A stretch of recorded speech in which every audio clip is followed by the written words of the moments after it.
Salam sejahtera di dalam kasih Tuhan kita Yesus Kristus. Salam bahagia bagi Bapak Ibu juga yang lewat live streaming beribadah bersama-sama kami di Happy Family Center ini. Hari ini rupanya jalan agak macet sehingga banyak kita terhalang hadir di Happy Family. Tapi semoga sebentar lagi ya jalannya bisa lebih lenggang Bapak Ibu. Bapak Ibu yang Tuhan Yesus kasihi, saya membaca kisah mengenai seorang atlet bernama Ronda Rossi yang memang suka dengan olahraga dan dari umur masih 14 tahun itu sudah mengikuti olahraga. Dia mendapat medali emas kalau nggak salah di dalam kejuaraan Olimpiade Judo. Wanita tapi suka olahraga yang keras. Dan kemudian dia naik terus karena selalu juara dan naik terus sampai dia kemudian juga ikut olahraga yang namanya MMA fighter. Itu ada di televisi itu. Itu kalau orang katanya mau masuk di dalam olahraga yang satu ini harus bisa kira-kira 4 atau sampai 6 ilmu bela diri harus dikuasai. Karena nanti di dalam ruangan itu di mana dia fight itu semua ilmu dikerahkan di sana. Dari yang mukul, yang gulat, segala macam Bapak Ibu. Nah, wanita ini dikatakan wanita top yang masuk di MMA fighter. Dan kabarnya yaitu bahwa tidak pernah ada orang bisa menang dengan dia. Bahkan dikatakan hanya ada satu orang yang bisa lewat satu ronde. Rata-rata semua yang dia lawan itu tidak sampai satu ronde. Rata-rata 1 menit semuanya jatuh Bapak Ibu. Wanita ini sangat luar biasa. Itu terjadi sampai pada tahun 2012. Dan pada tahun 2015 dia mengalami kekalahan. Dia mengalami dikalahkan. Dan pada waktu dia dikalahkan itulah dia duduk kalah. Di ring itu, waktu dia diinterview, ditanya, waktu kamu dikalahkan dan jatuh terduduk, apa yang ada di dalam pikiranmu? Dan dia menjawab, saya cuma mikir satu, kepingin mati, kepingin bunuh diri aja. Kok saya kalah? Hidup ini semua kita ingin menang. Amin Bapak Ibu. Semua kita ingin supaya perjalanan hidup kita walaupun ada tantangan, walaupun ada masalah, walaupun terjadi onak dan duri, kita ingin bagaimanapun juga keluar sebagai pemenang. Kita baca buku bagaimana caranya hidup berkemenangan. Kita dengar nasihat orang bagaimana hidup berkemenangan. Kita alami dalam kehidupan dan mengambil banyak kesimpulan bagaimana hidup itu harus berkemenangan. Tetapi yang paling indah adalah kalau kita mau belajar dari firman bagaimana hidup berkemenangan. Hari ini saya ingin bawa kita melihat kebenaran firman dengan tema The Concepts of Winning. Konsep untuk menang. Karena kita semua mau belajar menang. Siapa di dalam perjalanan hidup, bukan dalam olahraga. Siapa dalam perjalanan hidup tidak pernah mengalami yang namanya kalah. Hidup ini ada jatuh bangunnya. Di dalam dunia ini tidak semua kita dapatkan apa yang kita harapkan. Tidak semua perjalanan itu lurus. Kadang-kadang kita merasa ada di lembah. Kadang-kadang kita merasa ada di dalam jurang. Kadang-kadang kita merasa kita sedang ada di dalam sebuah kerangkengan Bapak Ibu. Tapi kita mau hidup berkemenangan. Kadang-kadang mungkin tangan kita saja menggapai-gapai kayak di laut kita udah tenggelam. Gimana caranya menang? Masih tangannya keluar di air begini. Semua kita mau menang kok. Tidak ada orang mau kalah. Tidak usah saudara dan saya. Anak-anak yang kecil aja ingin menang kok. Betul nggak Bapak Ibu? Saya lihat video aja bayi. Laki-laki dan laki-laki gundul kecil duduk aja belum bisa duduk. Yang satu pakai dot, yang satu enggak. Yang satunya kepingin ngedot, itu dot dari saudaranya itu diambil. Pluk, dia pakai. Yang satunya bilang merasa itu punya saya kok diambil. Ambil kembali. Celup, masukkan. Yang satu ngeliat enak aja, gue juga mau. Jadi dua bayi rebutan dot. Bayi aja ingin menang. Masa saudara dan saya ingin kalah? Betul nggak Bapak Ibu? Jadi hidup ini kita ingin berkemenangan. Dan alangkah indahnya kita belajar dari Yesus. Bagaimana hidup berkemenangan. Nomor satu yang kita mau pelajari dari Yesus. Bagaimana konsep Yesus dalam menang. Yaitu adalah Yesus mengandalkan yang namanya doa. Jangan sampai bilang bosen kok jawabnya cuma itu. Loh itu kekuatan doa Bapak Ibu. Saya ini baru baca sebuah kata-kata bijak yang bilang begini. Doa supaya dijawab. Doa walaupun tidak dijawab. Coba. Doa didengar Allah. Doa juga walaupun tidak didengar Allah. Oh hebat ini. Ini kalau ada orang yang bisa lakukan itu, saya bilang hebat. Doa didengar Tuhan, tidak didengar Tuhan, cuek bebek. Aku pokoknya tetap berdoa. Hebat loh Bapak Ibu. Kita kan mau berdoa supaya didengar. Tapi kalau ada orang sampai menulis sebuah kata-kata bijak. Aku akan berdoa dan aku mau Allah dengar. Tetapi seandainya Allah pun tidak mau dengar, Allah pun tidak mau jawab, aku tetap berdoa. Oh ini orang itu luar biasa loh Bapak Ibu. Betul nggak Bapak Ibu? Ini orang luar biasa. Nah kalau kita bisa bangun hidup kita, punya hidup doa yang tidak bisa diganggu gugat. Ciami. Hebat. Kadang-kadang hidup doa kita tuh gampang terganggu. Kita itu loh kok heran ya Bapak Ibu. Kalau makan enggak mau diganggu, betul? Saya pernah ketemu teman lama di restoran. Weh apa kabar? Saking lamanya enggak ketemu senang banget.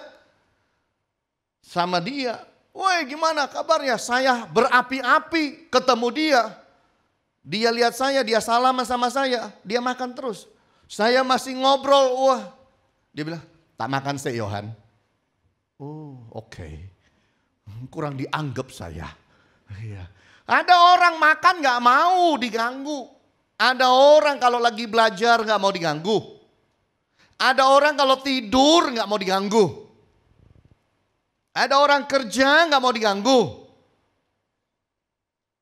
Tapi kenapa kalau kita doa kita boleh diganggu ya? Handphone bunyi, sebentar Tuhan. Ya halo. BBM ganggu. Televisi, nonton sambil pegang remote. Berdoa sambil pegang remote.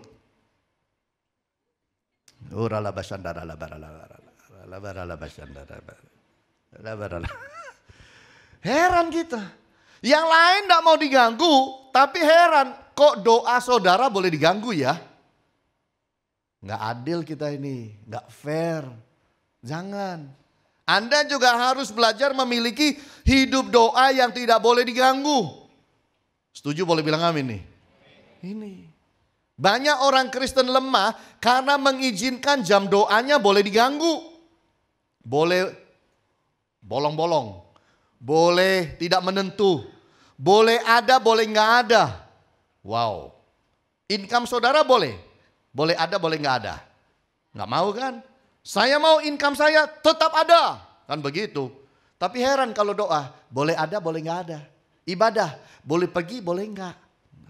Ini namanya terlalu loose. Terlalu lunak. Terlalu lemah. Terlalu longgar dalam hidup kita. Yesus mengandalkan doa.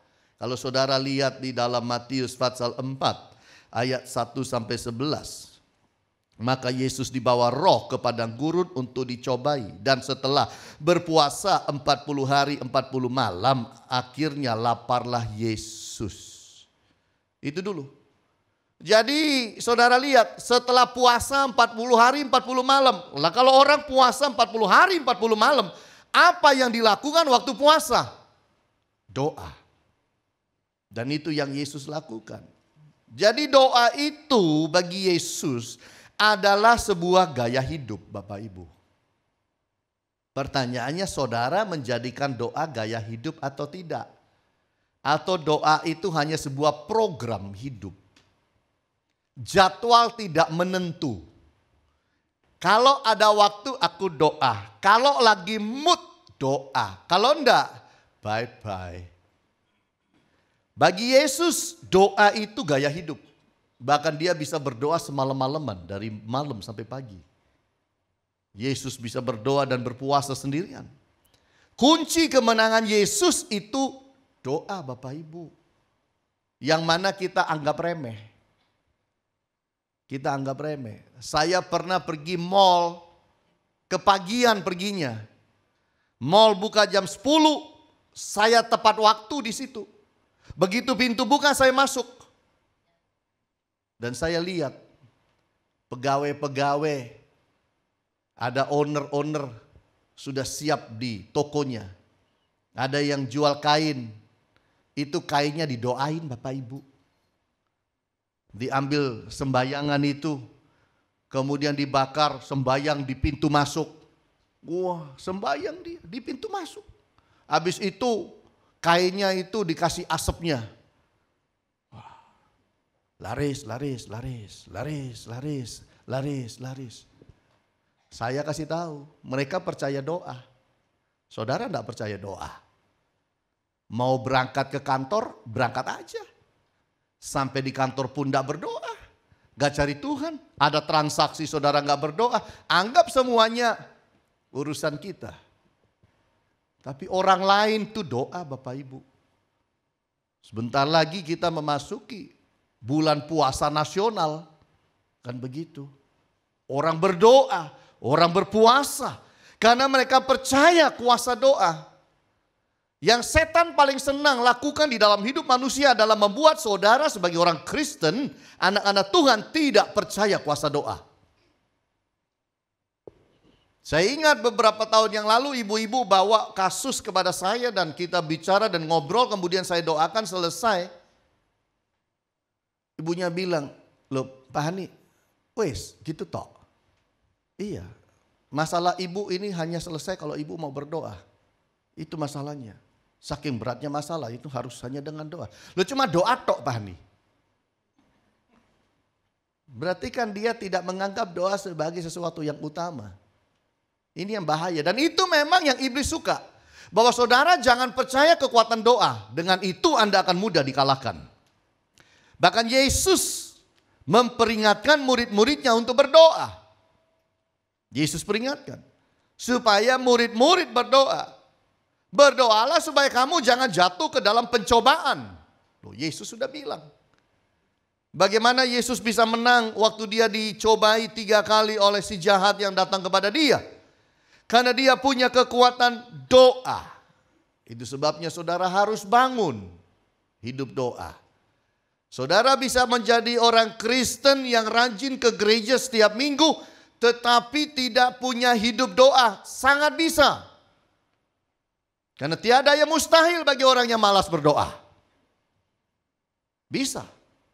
Jadi Kristen tidak punya hidup doa? Bisa.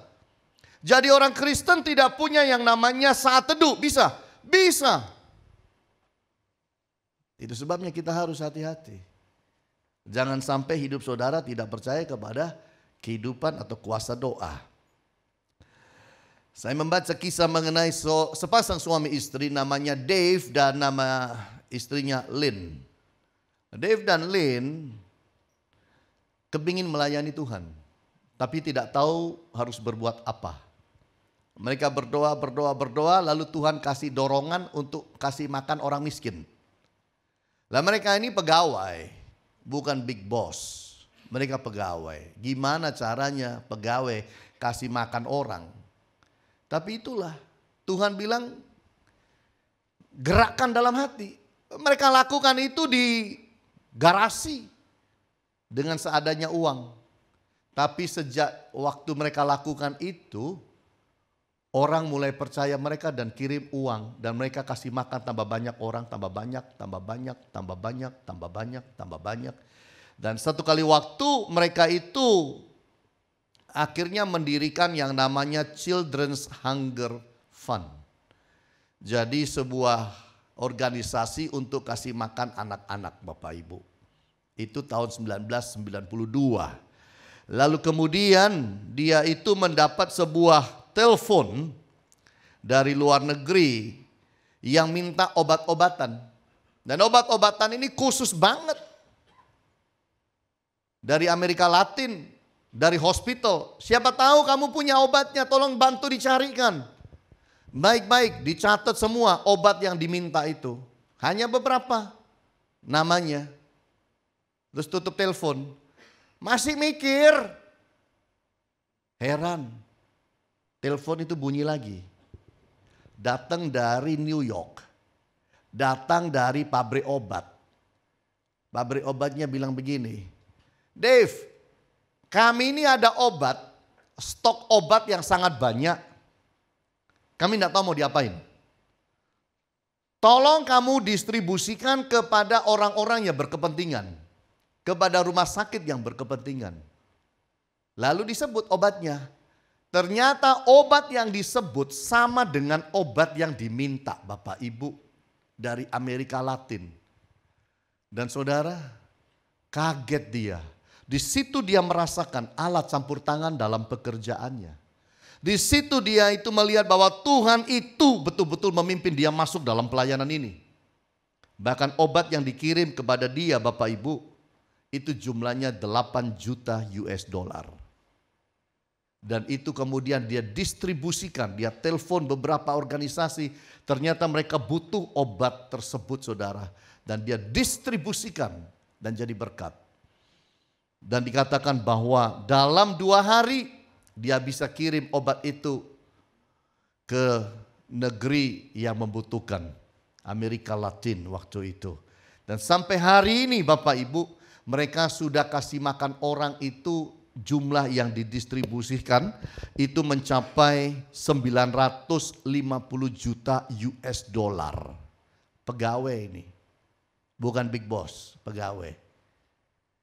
Orang mendukung pelayanan mereka. Dan mereka bisa membagi 110 juta mainan untuk anak-anak di banyak tempat. Mereka kasih makan jalan terus.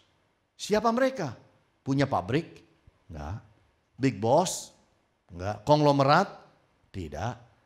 Tapi pelayanan mereka didukung oleh Allah, lalu didukung oleh masyarakat. Karena mereka ini 2 orang suami istri ini memang hidupnya dalam doa. Jadi kalau saudara mau hidup berkemenangan dalam hidup ini, andalkanlah doa. Dunia modern akan berusaha sedemikian rupa membuat saudara tidak percaya pada doa, membuat saudara lupa pada doa, membuat saudara hidup tanpa doa. Itu kerjaannya dunia modern. Kita harus hati-hati untuk tidak mengizinkan kita berjalan tanpa doa. Tadi pagi doa enggak, bangun tidur. Nah, jangan sampai nanti malam tidak berdoa. Besok pagi doa. Amin. Kita harus hidup dan hidup di dalam doa. Saya sudah ceritakan saudara, Billy Graham diundang bicara di televisi nasional Amerika. Waktu datang itu dikasih ruangan khusus buat Billy Graham berdoa.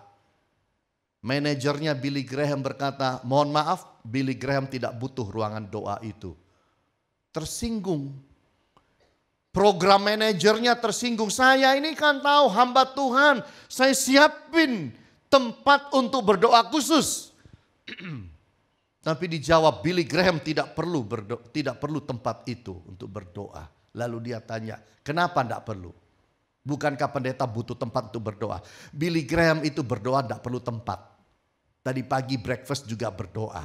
Mandi pun dia berdoa untuk acara kita ini. Dalam perjalanan di mobil dia berdoa terus. Sampai saat ini dia berdoa walaupun tidak pakai ruangan.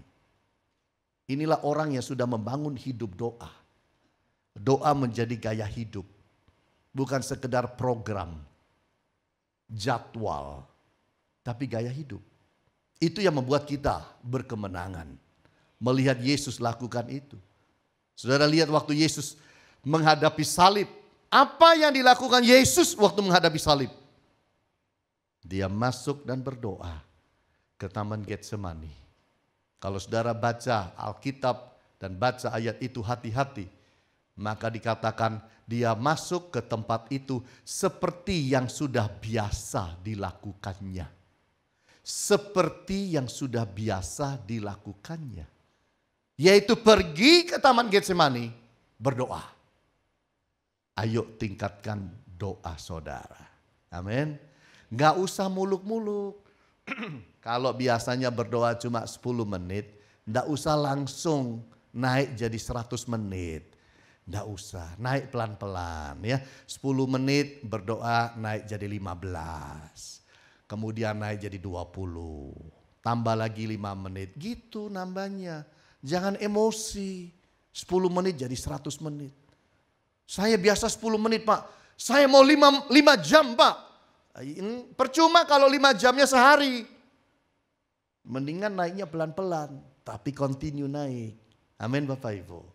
Nah, yang kedua kita lihat bahwa Yesus bukan hanya mengandalkan doa, Yesus mengandalkan firman. Yesus andalkan firman. Ini yang kita harus mengerti.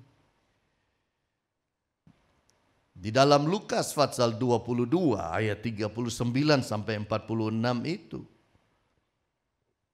Yesus mengandalkan firman. Lalu pergilah Yesus keluar kota dan sebagaimana biasa ia menuju Bukit Zaitun. Murid-muridnya juga mengikutinya. Dan setelah tiba di tempat itu ia berkata pada mereka, berdoalah supaya kamu jangan jatuh ke dalam pencobaan. Kemudian dia menjauhkan diri dan berdoa.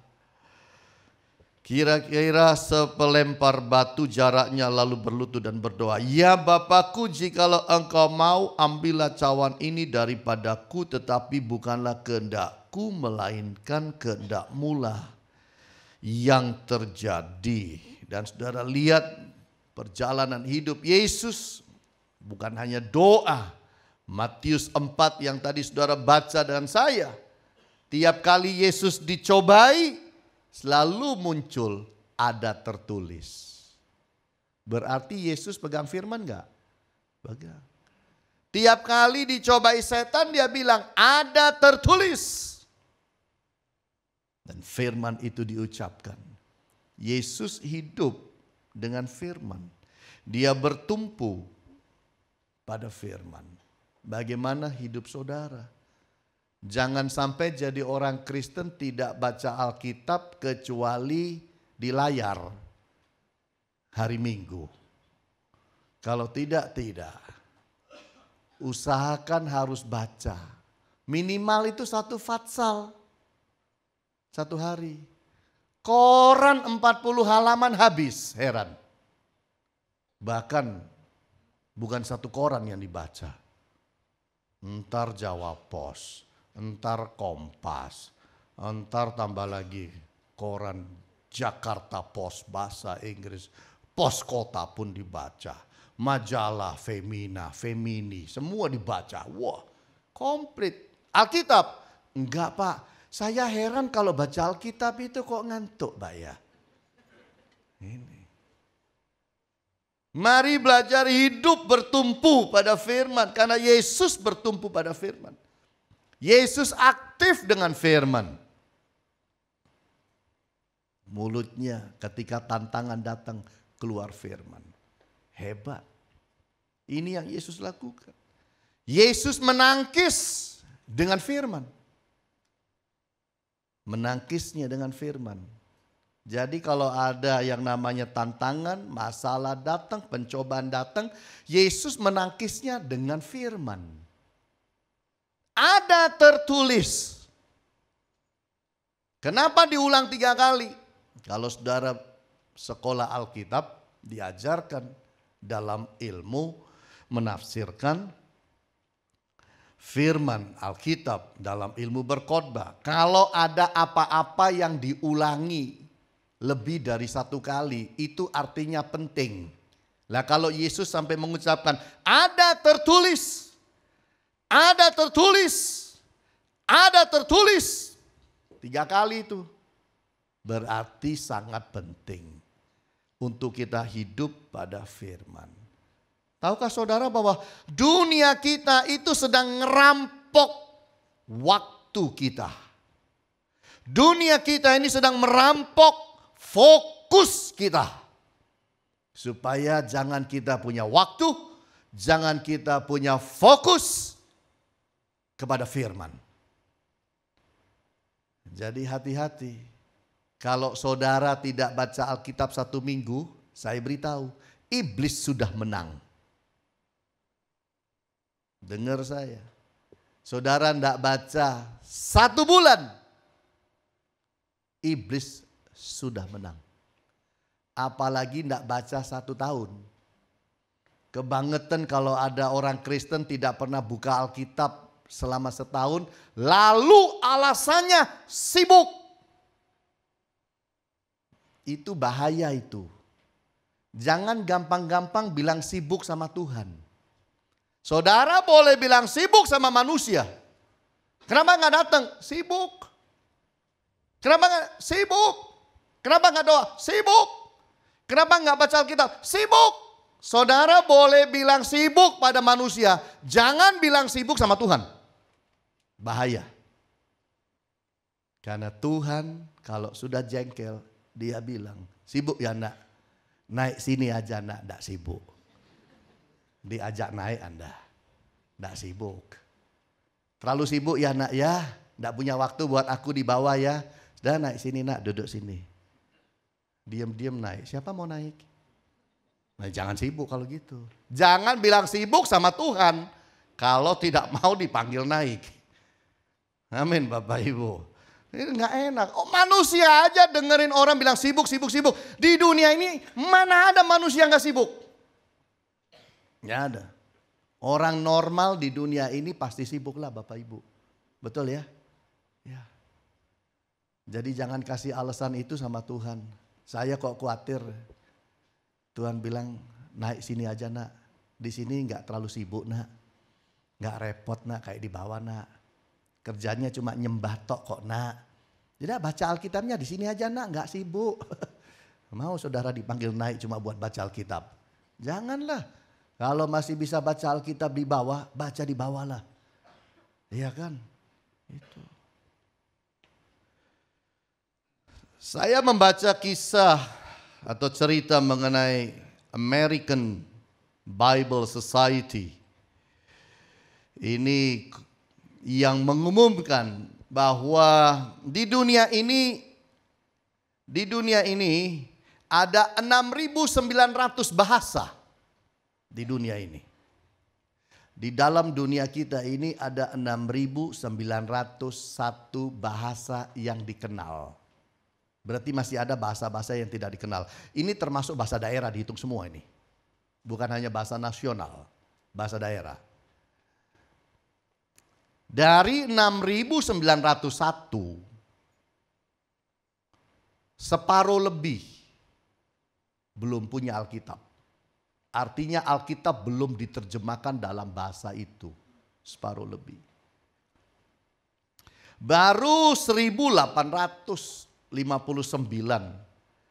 yang diterjemahkan tapi belum selesai dan banyak yang belum selesai.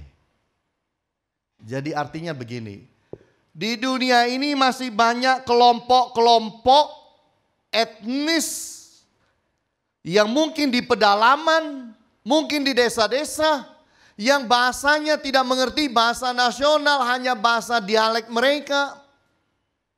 Dan mereka belum punya Alkitab.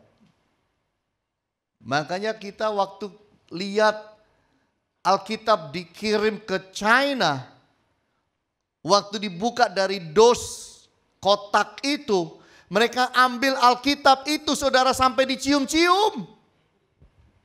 Alkitab itu diambil dari kotak Bapak Ibu sampai dibeginiin. dicium. Kalau saudara kan cium buah. Iya kan? Mateng ini, mateng udah. Ini masih mentah. Ini saking menghargai Alkitab sampai terima Alkitab dicium-cium, disayang-sayang. Saudara punya 5, 6 di rumah gak pernah dibuka. Kita punya gak pernah dipakai. Saya kasih tahu saudara ya. Bapak Ibu coba pikir ya, baik benar apa salah Pak Hani ini ya. Saya yakin saudara semua ini punya Alkitab lebih dari 1. Saya yakin. Yang kedua, periksa seluruh barang dalam rumah saudara. Saya yakin satu hal. Alkitab saudara tidak pernah rusak. Selalu kelihatan baru. Sementara yang lain bisa rusak. Jarang ada orang Kristen tuh lapor ke saya, Pak, Alkitab saya rusak berat Pak. Nggak ada. Kadang-kadang Alkitab itu 20 tahun masih bagus. Ini sih baru beli sih. Alkitab saya mah gampang rusak. Iya. Tapi berapa banyak kita menyadari benar. Yang tidak pernah aku ganti-ganti itu Alkitabku karena tidak rusak-rusak. Tidak rusak-rusak karena nggak baca-baca. Ini masalahnya. Mari kita berubah. Yesus mengandalkan firman. Maka saudara juga harus mengandalkan firman kalau mau hidup berkemenangan. Nah yang ketiga Bapak Ibu kita lihat. Yesus mengandalkan hikmat. Bukan hikmat dunia. Hikmat dari sorga. Hikmat Allah Bapa. Untuk menghadapi yang namanya tantangan. Nah disinilah saya ingin bawa kita melihat bagaimana setan menyerang manusia. Yang pertama serangannya adalah disebut serangan iblis secara direct. Serangan iblis secara langsung. Yesus itu didatangi langsung. Digoda setan, dicobai 3 kali. Itu serangan langsung. Matius 4 itu ayat 1 sampai 11. Lalu saudara ada serangan tidak langsung. Serangan setan kepada Yesus secara tidak langsung. Karena waktu serangan langsung 3 kali. Kalau saudara perhatikan Alkitab. Dikatakan maka setan itu pergi dari Yesus untuk menunggu waktu yang baik. Loh. Ini setan itu cari waktu yang baik untuk datang serang lagi. Nah serangan tidak langsung indirect ini dalam Markus pasal yang ke-8 33. Yesus bilang bahwa anak manusia akan mati naik ke atas kayu salib menebus dosa manusia jadi juru selamat. Petrus datang. Lalu Petrus bilang apa? Dijauhkanlah hal itu daripada engkau. Ini murid. Yesus jawab apa?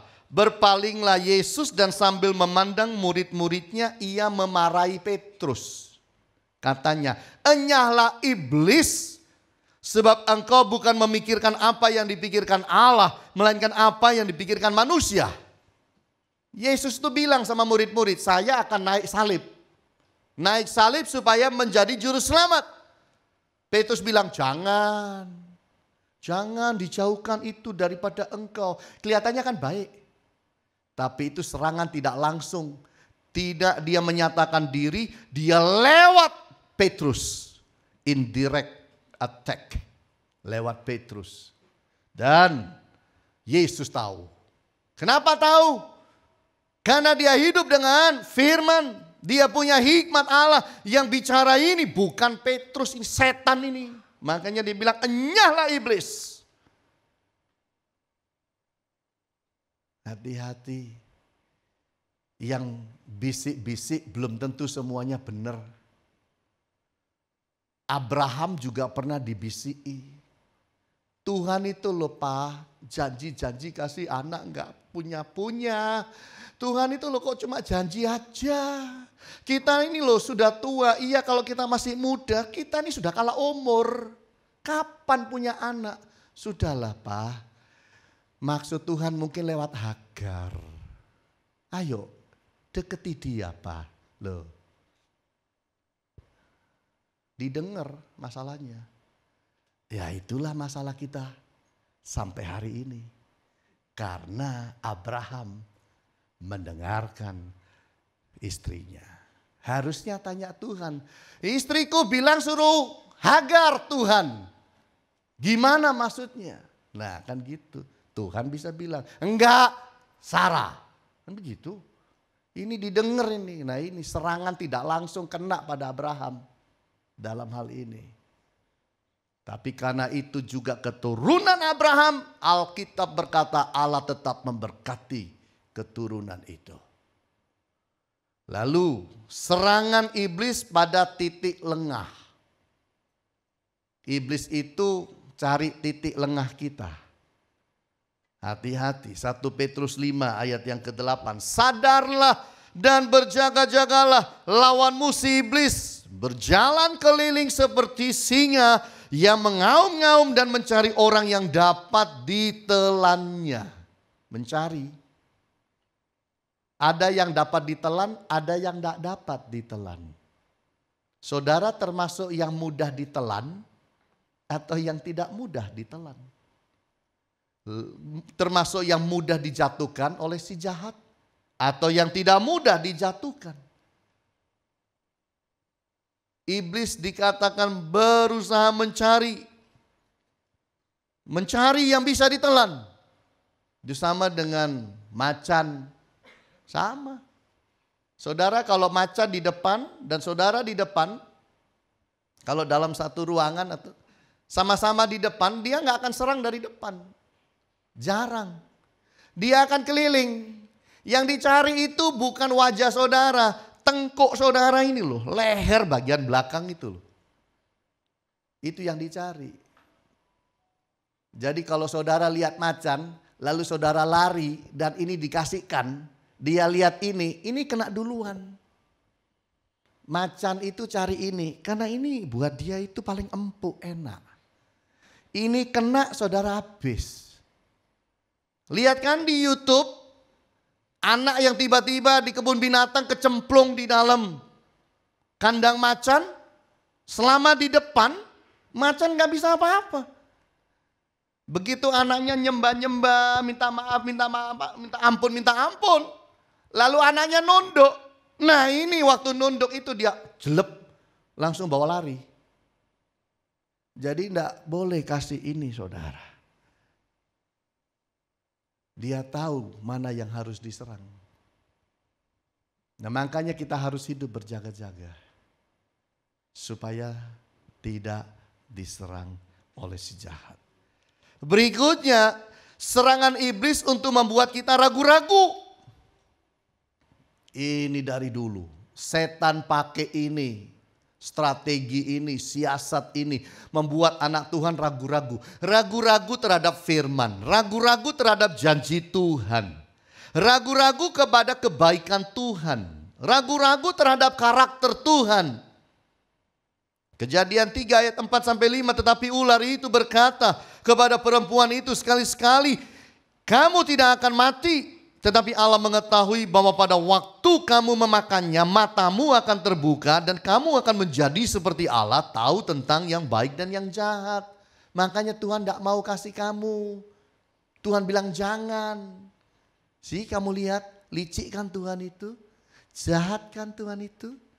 Ada maksud di balik maksud kan Tuhan itu? Lalu itu membuat manusia ragu akan ketulusan kasih Allah kepada manusia. Dan itu ketika saudara ragu, disitulah setan bisa punya pijakan menyerang kehidupan saudara. Kalau engkau ragu terhadap kasih Kristus, karakter Kristus, firman Kristus. Serangan iblis berikutnya adalah menghancurkan iman. Ibrani Fatsalnya yang ke-11 ayat yang ke-6. Tetapi tanpa iman tidak mungkin orang berkenan kepada Allah. Sebab barang siapa berpaling kepada Allah, ia harus percaya bahwa Allah ada. Dan bahwa Allah memberi upah kepada orang yang sungguh-sungguh mencari Dia. Tanpa iman tidak mungkin orang berkenan kepada Allah. Jadi saudara, untuk berkenan kepada Allah itu bukan masalah saudara pakai baju bagus, rambutnya dibuat bagus, make upnya bagus. Itu kan luar. Tuhan itu tidak pernah terpesona dengan casing. Tuhan itu cari mesinnya. Hatinya gimana? Hatinya apakah untuk aku? Hatinya apa sungguh-sungguh dengan aku? Melekat kepadaku. Jadi disinilah iman akan diusahakan oleh si jahat untuk dihancurkan. Sekarang ini semakin banyak orang tidak punya agama. Semakin banyak. Saya ketemu orang dulu bingung. Anak muda dari Indonesia ketemu di Jerman. Ikut dalam persekutuan doa. Jadi saya tanya, loh kamu sebenarnya agamanya apa? Oh saya agamanya adalah aku. Hah? Saya tahu di Indonesia agama cuma 5. Ini kok ada agama yang lain. Agamanya apa? Saya tanya 2 kali. Agama saya adalah aku. Maksudnya aku percaya pada diriku dan hanya kepada aku. Itulah agamaku. Apa-apa tergantung aku, tidak ada yang lain. Oh, baru tahu ada agama aku. Ya ini, tapi semakin hari semakin banyak yang kayak begini modelnya. Ada yang Tuhannya itu teknologi. Ada yang Allahnya itu duit dan kekayaan. Jangan. Allah kita Kristus. Amin Bapak Ibu. Jangan yang lain. Serangan iblis untuk menyesatkan. Matius 24 ayat 11. Akhir zaman dikatakan apa? Banyak nabi palsu akan muncul dan menyesatkan banyak orang. Makanya saudara harus baca firman. Jangan lihat ada hamba Tuhan bisa bikin mujizat. Saudara percaya. Setan itu gampang meniru untuk membuat mujizat. Patokan kita, hamba Tuhan baik dan benar dan sungguh-sungguh hamba Allah adalah punya firman, hidup dalam firman Kristus. Itu aja. Bukan patokannya mujizat. Itu loh hebat loh, mujizat loh. Di mejanya ada Alkitab. Iya, dia tahu dari awal. Saudara Kristen, sudah dilihat di CCTV.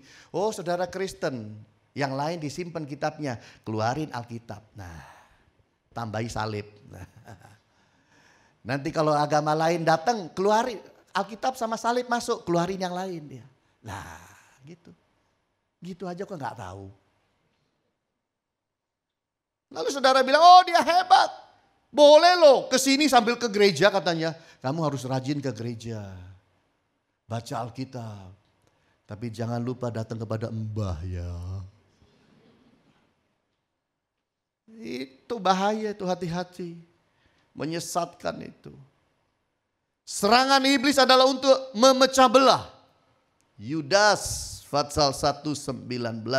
Mereka adalah pemecah belah yang dikuasai hanya oleh keinginan-keinginan dunia ini dan yang hidup tanpa Roh Kudus.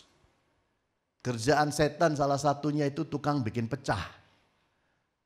Memecahkan persatuan istri dan suami, orang tua dan anak. Memecahkan gereja, memecahkan mereka yang hidup baik-baik di perusahaan.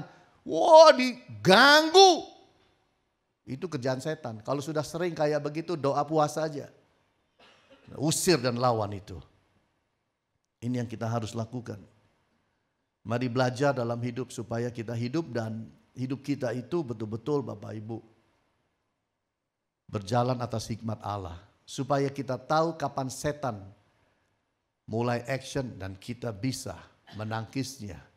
Karena itu yang Tuhan mau dalam hidup saudara dan saya. Saya membaca kisah mengenai seorang kolonel namanya William Pogu. Tahun 1974 dia itu dikirim ke antariksa. Keluar dari bumi, keluar dari planet ini. Untuk sebuah misi 160 hari atau berapa. Dia ada di atas sana, entah di bulan, entah di mana itu. Udah kerja 84 hari, dia kirim berita ke bawah. Kita ini loh terlalu sibuk di sini, kecapean. Jangan terlalu banyak kerjaannya, kurangi dong. Di bawah bilang, kita tidak punya banyak waktu. Kamu harus kerja keras di sana. Siang malam kan ya ada di sana, kerja aja pokoknya. Mereka yang di atas sana, enak aja di bumi, suruh kita kerja-kerja. Kita ini setengah mati, bisa stres. Saudara tahu apa yang dilakukan oleh William Pogu? Ngambek. Lagi di luar bumi sana. Entah di bulan, entah di mana dia itu. Ngambek. Udah kami nggak mau kerja. Baru kemudian buminya bilang, ya udahlah libur deh 7-8 hari katanya. Supaya kamu istirahat katanya. Saya cuma mikir, ada ya manusia unjuk rasa itu di luar sana. Kok bisa ya? Nah, hati-hati dalam hidup ini. Apapun terjadi dalam hidup jangan unjuk rasa sama Tuhan. Dari doa tangan dilipat sampai tangan diangkat. Dari tangan diangkatnya baik sampai tangan diangkat tidak baik. Ini tidak baik ini saudara. Ya, tidak baik ini, ngangkat tangan seperti ini. Mari belajar dalam hidup. Supaya hidup kita mengandalkan Tuhan. Kita andalkan doa, kita andalkan firman, kita andalkan hikmat Allah supaya kita hidup berkemenangan. Tuhan Yesus berkati kita. Amin.